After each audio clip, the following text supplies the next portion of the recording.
नमस्कार साथियों, आज हम सभी देखेंगे कि जो है बिना बंटवारा के बेची गई संपत्ति के लिए एक नया कानून जो है आ गया है, जो कि 2025 में भारत सरकार के द्वारा जो है बनाया गया है। उसमें बताया गया कि बिना जो है, मान लीजिए आप लोग 4 भाई हैं, आपके पूर्वजों के नाम पर संपत्ति है, तो उसे जो है बिना बंटवारा के आप जो है बेच सकते हैं। इसमें जो है कानून में प्रावधान दिया गया है। हाँ, इसमें जो है औपचारिक बंटवारे के भी जो है यह विवाहित अनडिवाइडेड जमीन का जो है एक हिस्सा जो है बेचा जा सकता है, लेकिन जो है खरीदार उस जो है विशिष्ट हिस्से पर कब्जा नहीं मिलेगा।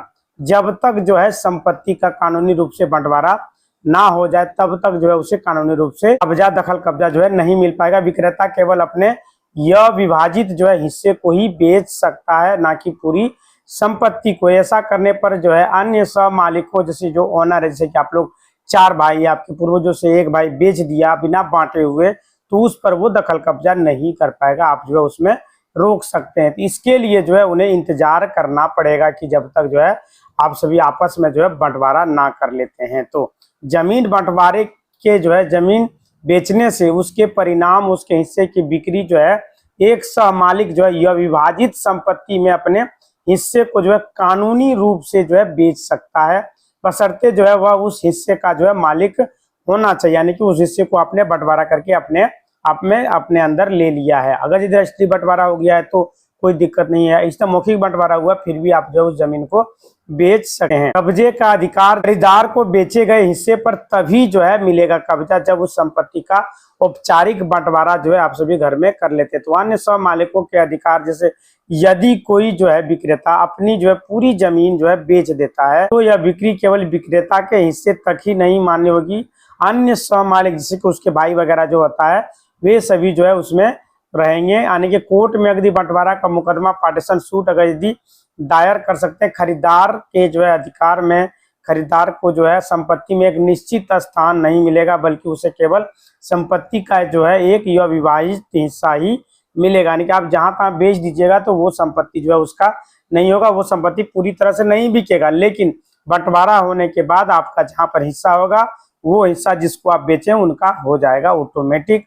सिविल कोर्ट में आवेदन, यदि बंटवारा नहीं हुआ है तो जो है संपत्ति के विवाद से बचने के लिए सिविल कोर्ट में बंटवारे का मुकदमा दायर जो है किया जा सकता है, जिससे संपत्ति जो है बेचने पर रोक लग सके। वकील की मदद आप सभी जो है ले सकते हैं। ऐसे मामलों में संपत्ति के विवादों को सुलझाने के लिए कोई जो है अच्छे वकील से आप जो है सलाह ले सकते हैं इस बारे में। क्या कोई जो है सह मालिक बिना विभाजन के अपनी संपत्ति का अपना जो है हिस्सा बेच सकता है? नहीं। आमतौर पर जो है एक भी जो है सहस्वामी जो है पूरी यह विभाजित संपत्ति को बेच या हस्तांतरित नहीं कर सकता, मतलब कि पूरा नहीं बेच सकता, लेकिन उनका जो हिस्सा होगा, मान लीजिए 4 भाग है और जो है 4 कट्ठा, 1 कट्ठा वो अपना हिस्सा बेच सकता है। लेकिन उसमें जो है जो खरीदार है उनको वहां पे दखल कब्जा तब तक नहीं होगा जब तक कि वो जो है बंटवारा ना हो जाए, चाहे मौखिक बंटवारा हो या किसी भी प्रकार का बंटवारा हो, तब जाके उनका जो है वहां पे दखल कब्जा हो सकता है। वे संपत्ति में केवल अपना यह विभाजित हिस्सा को ही हस्तांतरित कर सकते हैं, बाध्य जो है नहीं करेगा, जब तक जो है उसका हिस्सा औपचारिक रूप से जो है निर्धारित ना हो जाए और विभाजन के माध्यम से सीमांकन ना हो जाए, तब तक जो है खरीदार को वहां पे जो है दखल कब्जा होना मुश्किल है। जैसे कि बड़ा भाई, छोटा भाई सहित सभी जो है सहदाइयों सभी मिलकर जो है सहमति से बिना जो है पैतृक संपत्ति को एक तरफा यदि बेच या जो है उपहार में किसी को एक को नहीं दे सकता, मतलब सबको मिलजुल के जो है बेच सकता है। अगर यदि पैतृक संपत्ति, अगर यदि अपने जो खरीदा हुआ अपने जीवन काल में सुवर्जित संपत्ति है, तो उसे आप बेच सकते हो, उसमें आपको किसी का परमिशन लेने की कोई भी आवश्यकता नहीं। अभी तो संपत्ति वाला में जो कानून एक आ गया है, धारा 23 में जो है इसमें बताया गया है कि जो है आपने यदि किसी पूर्वजों की संपत्ति को अपना जो है बेचना चाहते तो आपको अपने भाई से, अपने गोतिया से, अपने चाचा से जो है राय परामर्श आपको लेना पड़ेगा कि आप पहला खरीदार उन्हीं लोग को बनाना पड़ेगा, नहीं तो जो आपने जो उसमें फंस सकते हैं। संपत्ति को बेच भी देते हैं, यदि केस जो है सिविल कोर्ट में चला जाता है तो वहां पे आपको जो है कानूनी पेच में फंस सकते हैं। यह सुनिश्चित करना है कि बेटियों सहित सभी को जो है कानूनी अधिकार और जो है विरासत में मिली हुई है संपत्ति में जो है बराबर हिस्सा जो है दिया जाता है। बेटियों को अपने पिता की पैतृक संपत्ति में समान जो है सामुदायिक अधिकार प्राप्त करने के लिए जो है उसे इस अधिनियम में 2005 में संशोधन किया गया था। उनको जो है राइट देने के लिए सरकार ने 2025 में जमीन खरीद बिक्री के नियमों में जो है कई बदलाव कर दिए हैं। अब किसी भी जमीन की रजिस्ट्री, खरीद या बिक्री तभी संभव है जब उस जमीन के सारे दस्तावेज, मतलब सारा डॉक्यूमेंट के वाला वगैरह, खतियान वगैरह अगर रसीद वगैरह अगर कट रहा होगा तो ही आप जो है जमीन को बेच पाएंगे। आप अपडेट और डिजिटल तरीके से जो है दर्ज होगा। आप जमीन बंटवारे में आप जहाँ पर सेल डीड लेने के लिए जाते हैं या बेचने के लिए जाते हैं, वहां पर कैमरा वगैरह लगा हुआ है। अब आपका जो है वीडियो रिकॉर्डिंग भी किया जा रहा है। बायोमेट्रिक के माध्यम से जो है जमीन बेचा या खरीदा जा रहा है, आधार कार्ड के माध्यम से। अब जो है आपका सही जमाबंदी संख्या के बिना जो है आपका जमीन नहीं बिकेगा, और उसमें नंबर, पृष्ठ भाग संख्या वगैरह सब कुछ आपको वहां पे देना पड़ेगा, तब जाके जो है आप अपने संपत्ति को बेच पाएंगे। क्या मेरे पिता जो है मेरी सहमति के बिना जो है पैतृक संपत्ति को बेच सकता है? कोई भी पिता अपनी पैतृक संपत्ति को जो है सभी उत्तराधिकारियों यानी कि परिवार के सभी सदस्यों से जो है जिन्हें समान अधिकार है उनकी सहमति के बिना नहीं बेच सकता। आपसे जो है उनको पूछना पड़ेगा। हाँ, यदि पिताजी ने स्वर्जित संपत्ति है तो उसे वो बेच सकते हैं किसी भी को पूछे हुए, क्योंकि उन्होंने जो है वो अपने जीवन काल में अर्जित किया है। विभाजन अधिनियम 1893 में इस उद्देश्य से जो है अधिनियमित जो है किया गया था कि वह संपत्ति का विभाजन उचित या सुविधाजनक रूप से नहीं किया जा सकता। उस संपत्ति की बिक्री और आय का वितरण जो है सभी शेयर धारकों के लिए जो है अधिक फायदेमंद होगा। तो अदालत में जो है संपत्ति की बिक्री और वितरण को निर्देश जो है दे सकती है। वहां पे जाके आप जो है केस कर सकते हैं। संपत्ति पर कब्जा रखने वाले सह हिस्सेदार भी उसका जो है आनंद लेने का हकदार है, मतलब उसे खरीद ले सकता है। कानूनी नजर में जो है किसी एक का कब्जा सभी कब्जा जो है माना जाता, मतलब जो पूरा कब्जा आपका रहेगा तभी आप जो उसे बेच सकते। जब तक कि जो है एकमात्र जो है कब्जा रखने वाले व्यक्ति अन्य सह हिस्सेदारों को छोड़कर स्वयं पर अपना हक जो है जता दे, जो बेदखली के बराबर हो सकता है। दोस्तों, जमीन बेचने पर रोक कैसे लगाएं? मान लीजिए आपके जमीन को कोई बेच रहा है तो उसे जो आप किसे रोक सकते हैं? जमीन बेचने से रोकने के लिए आप जो अपने क्षेत्र के सिविल में जा सकते हैं, मतलब वहां पे जो बंटवारा का मुकदमा जो है पार्टीशन सूट दायर आप कर सकते हैं। साथ ही साथ अंतरिम स्टेट जो है स्थायी रोक भी के लगा सकते हैं। आवेदन उसके लिए आप दे सकते हैं। इस आवेदन में आपको सब रजिस्ट्रार को जो है पक्षकार बना सकते हैं ताकि वह उस जमीन की रजिस्ट्री ना कर सके। यह प्रक्रिया जो है विवादित संपत्ति के बंटवारे और अन्य सह मालिकों के हितों की रक्षा के लिए किया जा रहा है। यह जरूरी है। सिविल कोर्ट का अधिकार जो है कोर्ट में ही जो है संपत्ति के बंटवारे से जुड़े हुए मामलों को सुन सकती है, और विभाजन के आदेश जो है सिविल कोर्ट में भी दिया जा सकता है। स्टे का मतलब क्या होता है? मतलब जो रोक लगाता है उसका वैल्यू क्या होता है? जब आप बंटवारे का मुकदमा जब दायर करते हैं तो संपत्ति को जो है बेचने से तुरंत रोकने के लिए आपको स्टे यानी कि निषेधाज्ञा का जो है आवेदन आप सभी जो है दे सकते हैं। यह स्टे बंटवारे के अंतिम निर्णय आने तक जो है संपत्ति की जो है यथास्थिति बनाए रखती है, जिससे उसे अवैध रूप से बेचा नहीं जा सके। मतलब उसको रोक लगा देता है। आप सही कागजात को दिखाइए, आप क्यों बेचना चाहते हैं, आपकी प्रॉपर्टी है या नहीं, आप कितने भाई बहन है, सबसे राय परामर्श लिया या नहीं, मतलब बहुत कुछ ऑप्शन है उसे रोकने के लिए। वकील से आप सलाह ले सकते हैं, जो अनुभवी वकील होते हैं सिविल का। सबसे पहले एक अच्छे वकील से आपको संपर्क करना जो कि संपत्ति से जुड़े विशेषज्ञों के मतलब वो काम करता हो। सिविल कोर्ट में मुकदमा दायर करें। आपको उस क्षेत्र की जो सिविल बंटवारे दावा जो है पार्टीशन सूट आप दायर कर सकते हैं जहां पर जो है आपका संपत्ति स्थित है, वहीं पर स्टे एप्लीकेशन भी आप दायर कर सकते हैं। मुकदमा दायर करने के साथ ही जो है आपको सिविल प्रक्रिया सहित संहिता के तहत एक अंतरिम विशेषाधिज्ञा स्टे एप्लीकेशन के लिए तत्काल आपको आवेदन करना पड़ेगा। सब रजिस्ट्रार को पक्ष बना स्टे एप्लीकेशन में जो है बचने के लिए जो है वाले व्यक्ति को साथ साथ संबंधित रजिस्ट्रार को भी जो है पक्षकार आप बना सकते हैं। जो संपत्ति बेच रहा है उसे तो आपको बनाना ही है, बल्कि जो है आपको वहां पे रजिस्ट्रार जो है उनको भी पक्षकार बना देना कि बिना आदेश का मेरा जो है मेरी जमीन को बेचा जा रहा है। अदालत का जो है आदेश अदालत तो दोनों पक्षों की बात को सुनकर जो है कागजात और गवाहों के बात को सुनने के बाद निर्णय लेता है। यदि अदालत को लगता है कि संपत्ति को रोकने की जरूरत है तो वह बंटवारे के अंतिम फैसले तक उस बेचने के लिए जो है रोक लगा देती है, स्टे लगा देती है कि जब तक आप सभी जो है अपने संपत्ति को आपस में मिल बैठ के बांट नहीं लेते हैं तब तक इस जमीन को जो है कोई ना बेच सकता है और ना ही कोई खरीद सकता। उसे जो है विवादित जमीन की घोषित कर दिया जाता है। पुलिस से जो है मदद ना ले। पुलिस को ऐसे मामलों में हस्तक्षेप करने या संपत्ति बेचने को रोकने का अधिकार पुलिस के पास नहीं है। सब रजिस्ट्रार के पास सीधे ना जाएं। केवल जो है सब रजिस्ट्रार को आवेदन देने से काम नहीं चलेगा, क्योंकि उसका मुख्य काम है राजस्व इकट्ठा करना। वे प्रस्तुत किए गए दस्तावेजों के आधार पर ही काम कर सकते हैं कि आपको जो उससे पहले सबूत की व्यवस्था करनी पड़ेगी। इसमें दोस्तों ज्यादातर मामला जो देखने को मिलता है कि एक भाई जो है दूसरे भाई की संपत्ति को बेच देता है, मतलब वो जो है वहां पर साबित कर देता है कि हम एक ही भाई हैं। फिर क्या करता है कि वो अपने पूर्वजों की संपत्ति को अकेले पूरा बेच देता है। तो इससे क्या होता है कि मामला जो है ज्यादा बढ़ जा रहा है, केस मुकदमा जो है ज्यादा कोर्ट में हमारी इस तरह का मामला आ रहा है। इस तरह का मामला मेरे पास भी बहुत सारा ऐसा है। तो उससे पूछता नहीं है कि जो है साइड का जमीन को बेच दिया, साइड का जमीन उसको बेच दिया, मामला जो है कोर्ट में जा करके अटक जाता है। इसमें अगर आप खरीदार हैं तो आपको भी देखना चाहिए, अगर जो है बेचने वाला जो है जमीन को जो बेच रहा है वह कितना भाई है, उन्होंने जो अपने आपस में बंटवारा किया है या नहीं किया है। बंटवारा किया तो उसका हिस्सा में कितना जमीन है। आपके घर में भी जो है ऐसा होगा, आपके घर में भी जो है इस तरह का मामला जो है बंटवारा वगैरह किया होगा या नहीं किया होगा, जमीन को बेच दिया होगा और जमीन को बेचने के बाद जो है आपसे भी घबरा गए होंगे। लेकिन आपको घबराने की आवश्यकता नहीं है, आपको जो है ध्यान देने की जरूरत है। जिन्होंने जो है जमीन को खरीदा उससे आप बता सकते हैं कि यह जमीन पर आपका दखल कब्जा अभी नहीं हो पाएगा।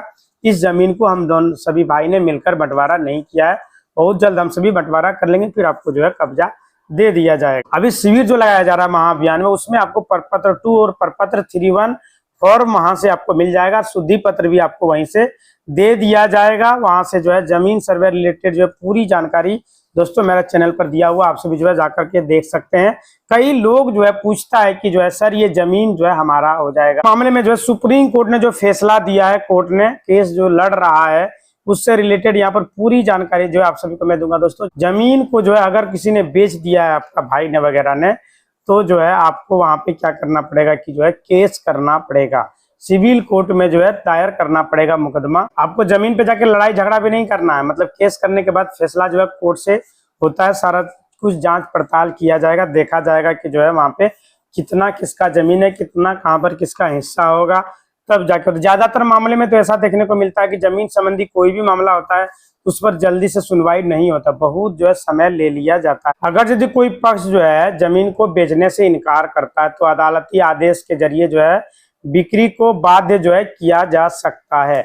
अगर ऐसा होता है तो जो है एक स्वतंत्र जो है मूल्यांकन आपको करवाना होगा और जो है उस मूल्य पर संपत्ति बेचने के लिए एक जो है रियल एस्टेट की आपको जो है मदद लेना पड़ेगा। क्या पिता जो है अपनी सारी संपत्ति पुत्र को दे सकती है? पैतृक संपत्ति में सभी पुत्रों का जो है जन्म से अधिकार होता है, मतलब पैतृक संपत्ति आपके दादा परदादा आपके पूर्वजों की जो संपत्ति है उसमें जो भी वंश उसमें जो है जन्म लिया है सभी को उनका अधिकार उसी समय मिल जाता है। तो जो है वो संपत्ति आपके पिताजी पूरा जो है किसी को नहीं दे सकता है, आपके पिताजी जो संपत्ति अर्जित किया उसे जो है दे सकता है। जबकि अन्य पुत्रों को छोड़कर कोई एक पुत्र को जो है पैतृक संपत्ति का हकदार नहीं है, बल्कि सभी को बेटा बेटी को समान अधिकार उसमें होता है। हिंदू उत्तराधिकार अधिनियम 2005 के संशोधन के बाद पुत्रियों को अभी जो है सदीय अधिकार हो चुका है, पैतृक संपत्ति में उनका समान अधिकार है। यानी कि 2005 में यह नियम लागू किया गया था। सुप्रीम कोर्ट ने मंगलवार को एक अहम फैसला सुनाते हुए जो है कहा है कि सभी निजी संपत्ति को सरकार जो है नहीं ले सकती है। इस मामले में सुप्रीम कोर्ट ने कि जो है 9 जजों की जो है फैसला 1978 में दिए गए थे, अपने ही जो है फैसले को पलट दिया था। चीफ जस्टिस की अध्यक्षता में 9 जजों की बेंच ने जो है 7-2 में जो है बहुमत से फैसला लिया गया था। क्या संपत्ति का नया कानून क्या है? नए कानून के अनुसार जो है चल अचल संपत्ति के किसी भी हस्तांतरण या बिक्री, पट्टे या उपहार के निष्पादन के जो है 30 दिनों के भीतर जो है स्थानीय उप पंजीयक के पास जो है पंजीकृत कराना अनिवार्य होता है। इसका पालन न करने को जो है आर्थिक दंड, स्वामित्व अधिकार को अस्थायी निलंबित किया जा सकता है। क्या बिना दस्तावेजों के विभाजन के मुकदमा दर्ज कर सकते हैं? अगर जमीन के मूल दस्तावेज स्वामित्व के प्रमाण आपके पास नहीं है तब भी आप जो है बंटवारे को जो है दावा करने में जो है हकदार होते हैं। आपको बस पैतृक संपत्ति या पैतृक संपत्ति का विवरण जो है देना होगा। अन्य पक्ष या संबंधित अधिकरण जैसे रजिस्ट्रार, तहसीलदार आदि जो है दस्तावेजों को प्रस्तुत करने के लिए वहां से आप कर सकते हैं, तो वहां से जो है निकाल के दिया जाएगा। भूमि का उपयोग करने से अलग अलग करने का या दूसरे के अधिकार से संबंधित जो है कई न्यायालयों में इसका 50 के तहत 143 जो सेक्शन जो धारा है, एक खास उद्देश्य साफ है कि इसके तहत अगर कोई संपत्ति का मालिक जो है चाहे तो वह अपने आवेदन जो है देकर कृषि की जमीन को जो है रेसिडेंशियल जमीन जो है में बदल सकता है, मतलब जो है उसे अपने घर मकान वगैरह वहां पे बना सकता है। बेची गई जमीन को वापस ली जा सकती है। हाँ, बेची गई जमीन को कुछ विशेष कानूनी परिस्थितियों में जो है वापस लिया जा सकता है, लेकिन जो है यह बहुत ही मुश्किल होता है, बहुत ही टफ होता है। इसलिए जो है ठोस कारण होने चाहिए, जैसे कि जो है धोखाधड़ी, धोखेबाज, दबाव या किसी समझौते का जो है उल्लंघन। अगर जमीन की जो है रजिस्ट्री खरीदार के नाम पर हो गई है तो आमतौर पर वापस लेना जो है असंभव हो जाता है। तो जो है आमतौर पर इसे वापस लेने के लिए, जो संभव करने के लिए, ऐसे मामलों में रजिस्ट्रार के द्वारा जो है रद्द करवाने की आवश्यकता होती है। जमीन वापस करना, अदालत में मुकदमा दायर करना पड़ेगा। किन परिस्थिति में जो है जमीन वापस मिल सकती है? धोखाधड़ी, अगर यदि किसी ने जो है लिखा लिया गलत तरीके से, या तो जो है किसी वृद्ध व्यक्ति का जमीन आपने लिखा लिया है तो जो है वो वापस करना पड़ सकता है। गलत तरीका से, या तो जो है समझौते का उल्लंघन करने से, बहुत सारा मामला जो है इस तरह का जो है देखने को मिलता है। सुप्रीम कोर्ट का फैसला जो है कौन बदल सकता है? सुप्रीम कोर्ट के फैसले को मुख्य रूप से संसद में या राष्ट्रपति, और जो है खुद सुप्रीम कोर्ट अपने फैसले की समीक्षा करके जो है उसे बदल सकते हैं। संसद में जो है संविधान में संशोधन कर सकती है, और राष्ट्रपति के अनुच्छेद 143 के तहत न्यायालय की राय जो लिया जाता है उसको जो है बदल सकता है, और क्षमादान भी कर सकता है, और जिससे यह प्रत्यक्ष रूप से जो है फैसला में बदलाव किया जाता है। जैसे कि किसी को अगर यदि फांसी की सजा हो जाती है तो राष्ट्रपति महोदया के द्वारा वो वहां पे क्षमादान देने का जो अधिकार उसके पास होता है। ठीक उसी प्रकार जो है सुप्रीम कोर्ट ने कोई गलत फैसला ले लेता है तो संसद और राष्ट्रपति के द्वारा जो उसे बदलाव किया जा सकता है। भारतीय संविधान के अनुच्छेद 137 के तहत जो है सुप्रीम कोर्ट के पास अपने फैसले पर पुनर्विचार याचिका जो है रिव्यू पिटीशन दायर कर सकता है। संसद द्वारा जो है संविधान में संशोधन हो सकता है। भारत के संविधान अनुच्छेद 137 जो है क्या कहता है कि सुप्रीम कोर्ट को अपने ही फैसले की समीक्षा करने का अधिकार होता है, देता है, लेकिन संसद संविधान के अनुच्छेद 368 के तहत जो है संशोधन कर सकती है। यदि कोई फैसला संविधान के किसी प्रावधान से टकराता है तो जो है संसद संविधान में संशोधन उस कानूनी अधिकार को जो है बदल सकता है, यानी कि जो है जिस पर फैसला आधारित है। राष्ट्रपति की शक्ति जो होती है, राष्ट्रपति क्षमादान दे सकती है। संविधान के अनुच्छेद 72 के तहत राष्ट्रपति को किसी भी न्यायालय द्वारा दिए गए दंड को जो है प्रविलंबन जो है विराम जो है परिवहन करने की शक्ति जो है उसके पास होता है, जिससे प्रत्यक्ष रूप से सुप्रीम कोर्ट के फैसले को प्रभाव जो है समाप्त कर सकता है। अनुच्छेद 143 के तहत जो है राष्ट्रपति संविधान के अनुच्छेद 143 के तहत किसी भी कानून या सार्वजनिक महत्व के मामले पर जो है सुप्रीम कोर्ट से राय ले सकता है, और यह राय हालांकि बाध्यकारी नहीं होती है लेकिन भविष्य में फैसलों को प्रभावित कर सकती है। सुप्रीम कोर्ट का स्वयं जो है पूर्ण विचार याचिका, जैसे कि रिव्यू पिटीशन जो होता है, भारतीय संविधान का अनुच्छेद 137 सुप्रीम कोर्ट अपने द्वारा दिए गए किसी भी निर्णय आदेश की समीक्षा करने के लिए उसके पास अधिकार होता है। किसी पार्टी को लगता है कि जो है कोर्ट के फैसले को कोई बड़ी गलती है तो वे सुप्रीम कोर्ट में 30 दिनों के भीतर पुनर्विचार याचिका दायर कर सकता है। सुप्रीम कोर्ट अपने ही बेंच के सामने एक क्यूरेटिव पिटीशन जो है भी अनुमति देता है, मतलब दायर करने का जो है अधिकार देता है। 5 जनवरी 2011 को सुनाया गया सुप्रीम कोर्ट का फैसला जो था उसमें जो है कहा गया था, एक ऐतिहासिक फैसला उनके द्वारा दिया गया था, जिसमें हम आदिवासियों को जो है भारत का सबसे पुराना वसिंदा और असली जो है मालिक बताया गया था। आज सुप्रीम कोर्ट को धन्यवाद देता हूं कि जो है हम असली जो है मालिकों को हकदार के लिए संघर्षित रहने का जो है संकल्प को दोहराते हैं, और जो है सारे जो है आदिवासी समुदाय को जो अधिकार दिया गया है। माननीय सुप्रीम कोर्ट के फैसले को जो है राष्ट्रपति महोदया के पास जो है चुनौती दिया जा सकता है। इसी तरह का वीडियो देखने के लिए चैनल को लाइक करें, शेयर करें और सब्सक्राइब करें। धन्यवाद।